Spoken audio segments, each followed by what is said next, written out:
Imagine going on a weekend trip and never returning home.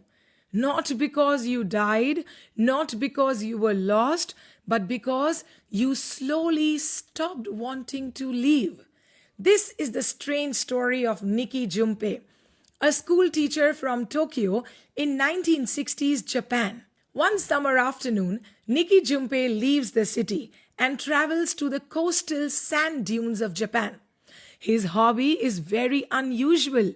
He collects insects, beetles to be precise. To him, insects are fascinating creatures, tiny beings struggling to survive in a harsh world. Ironically, that day, Nikki does not realize something. Soon he will become like one of those beetles.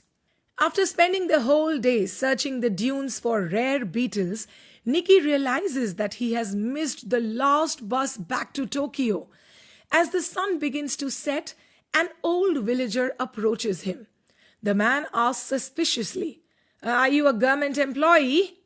Junpei shakes his head. "No, I'm here just to collect insects." The villager relaxes. "In that case," the villager says, "you can stay in my village tonight." Grateful, Junpei follows him. But the village looks very strange. Instead of houses on the ground, there are deep sand pits dug into the sand. At the bottom of one pit stands a small wooden shack. A rope ladder hangs down. The villager points. "You will stay there inside tonight." Junpei climbs down without asking any question. At the bottom of the pit, he meets a quiet woman who lives alone. She explains that sand constantly slides down the dunes. If she stops removing it every night, the houses will be buried. Junpei listens politely, but he cannot understand what she says, why she stays there. He asks, "Why don't you just leave?" And the woman simply replies, "Leave? And go where? There is nothing to go."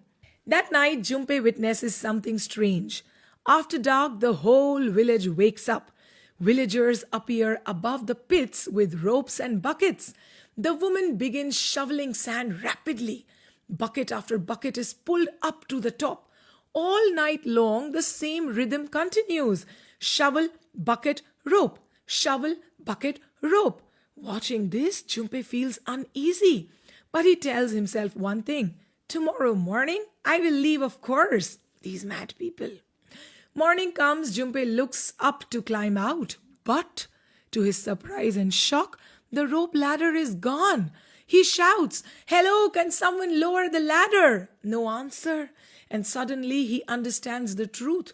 The villagers have trapped him. They expect him to stay in the pit and shovel sand forever, just like that woman standing in front of him. At first, Junpei refuses. He tries climbing the steep sand walls. He digs desperately, but the sand collapses again and again. After hours under the burning sun, he collapses from exhaustion. Soon he realizes something frightening. The villagers control the food, the water, everything. Without working, there will be no food for him and he will die. So reluctantly, Junpei begins helping the woman shovel sand each night. Days turn into weeks, weeks turn into months, and slowly the rhythm of the pit becomes his life. Junpei still dreams of escape. One evening, he finally succeeds. Using a rope he himself made, he climbs out of the pit and runs towards freedom. But the dogs begin to bark and the villagers chase him. In panic, he runs towards the sea. Suddenly, the sand beneath him becomes so soft, it becomes quicksand. He begins sinking. The more he struggles, the deeper he sinks. Finally, the villagers pull him out and carry him back to the pit. After that moment, something inside Junpei begins to change. Months pass. One day, Junpei makes an unexpected discovery inside the pit. While experimenting with the sand, he finds a way to collect water from it. Moisture slowly traps. It gathers in a trap he builds. Right? Do you understand? Moisture slowly gathers in a trap he builds. For the first time, Junpei feels proud.